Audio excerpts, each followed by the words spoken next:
Did you know that the most visible and nastiest sign of narcissistic abuse is a decline in personal hygiene among victims?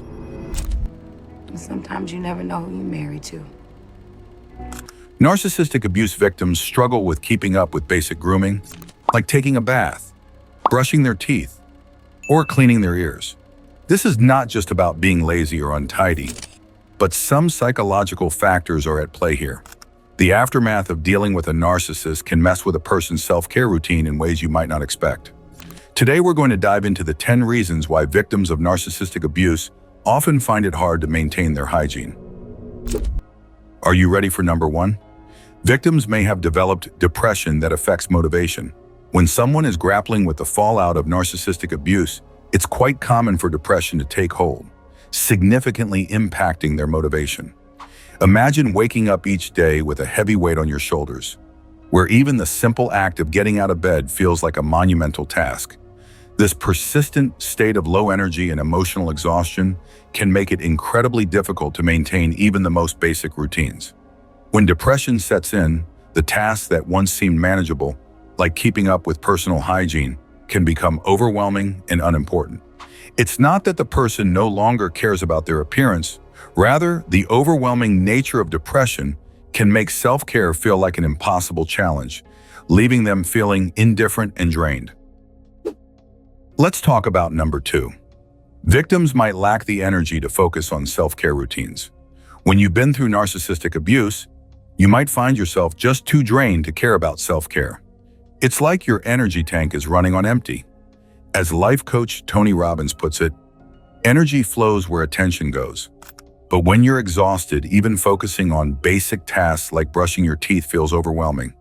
You're so depleted that doing something as simple as a shower can seem like climbing a mountain. It's not that you don't want to take care of yourself. It's just that you're running on fumes and simply don't have the energy to put into your personal hygiene routine. Let's move on to number 3. Victims could be battling anxiety that consumes their attention. Imagine your brain as a high-speed blender, with anxiety constantly tossing in worries and fears, like they're going out of style. It's no wonder you're too distracted to remember to floss. According to Dr. Aaron T. Beck, anxiety can hijack your focus, making it nearly impossible to concentrate on anything else, like maintaining basic self-care. So if you find yourself avoiding mirrors and dodging the soap aisle, it's not that you've turned into a hygiene rebel. It's just that anxiety has you stuck in a mental traffic jam where personal care isn't even on the radar. Now let's continue to number 4. Victims might feel that their appearance is not important or valued. When someone has endured narcissistic abuse, they might start to believe that their appearance is unimportant or irrelevant. This shift in perspective is often rooted in the emotional damage caused by the abuse. According to therapist Dr. Stephanie Sarkis, when you're made to feel unimportant, it's hard to value yourself. Essentially, the constant devaluation and manipulation from a narcissist can erode self-worth and self-care. Consequently, personal hygiene might take a back seat, not because the individual no longer cares about their appearance, but because the abuse has fostered a sense of worthlessness. This internalized belief can make it challenging to prioritize or even acknowledge the importance of self-care and grooming. You shouldn't miss number 5. Victims may have internalized criticism that diminishes their self-care. If you've been the target of narcissistic abuse, you might find yourself struggling with personal hygiene because you've internalized all that harsh criticism. It's like your mind has become a tape recorder, playing back all those negative messages until you start believing them yourself. As therapist Dr. Kristen Neff says, self-criticism often comes from internalizing the negative messages we've received from others. So when you've been constantly criticized, it's easy to think you don't deserve to take care of yourself or that it's not worth the effort. This internalized negativity can make self-care feel like an unnecessary luxury you don't deserve. Are you still up for number 6?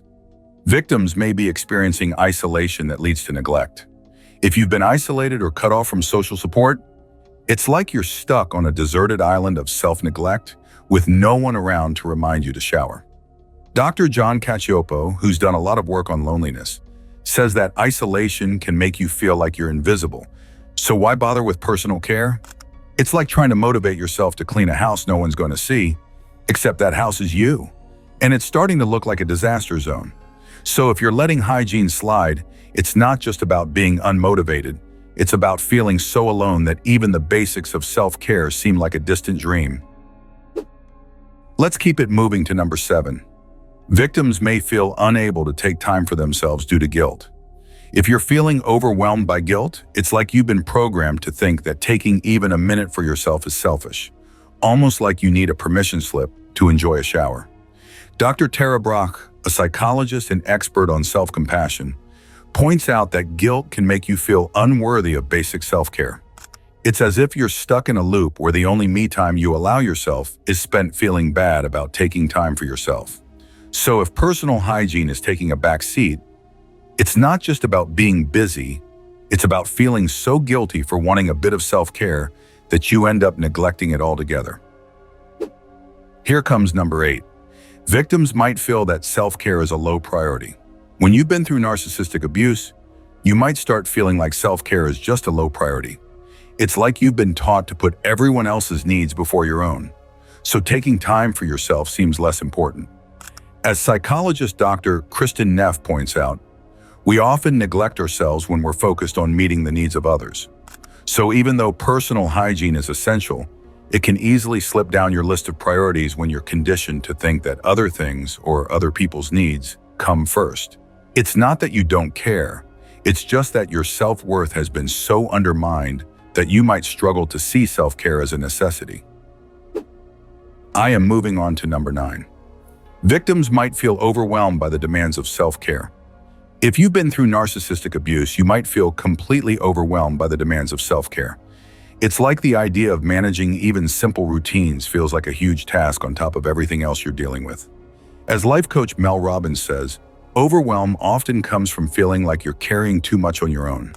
So when you're already stressed and drained, adding self-care to your list can feel impossible. Not because you don't want to take care of yourself, but because it seems like just one more thing that's too hard to handle. Finally, we're down to number 10. Victims could be facing difficulties in maintaining boundaries. If you've experienced narcissistic abuse, you might struggle with personal hygiene because maintaining boundaries feels nearly impossible. It's like you've been conditioned to ignore your own needs to please others or keep the peace. As therapist Dr. Laura Schlesinger says, when boundaries are blurred, it's hard to keep your own needs in focus. So if you're having trouble setting and sticking to boundaries, taking time for self-care can fall by the wayside. You might feel like you don't have the right to prioritize yourself, or that it's too complicated to manage your own needs on top of everything else. When you see someone struggling with personal hygiene, it's not always about laziness or lack of care. For many victims of narcissistic abuse, it's a reflection of the deep emotional and mental impact that abuse has had on them. Recovering from such experiences isn't just about getting back to brushing your teeth regularly or taking showers. It's about healing and rebuilding self-worth. Understanding this can help us offer more compassion and support to those who are struggling. Remember, if you or someone you know is dealing with the aftermath of narcissistic abuse, it's okay to seek help and take things one step at a time. After all, every small step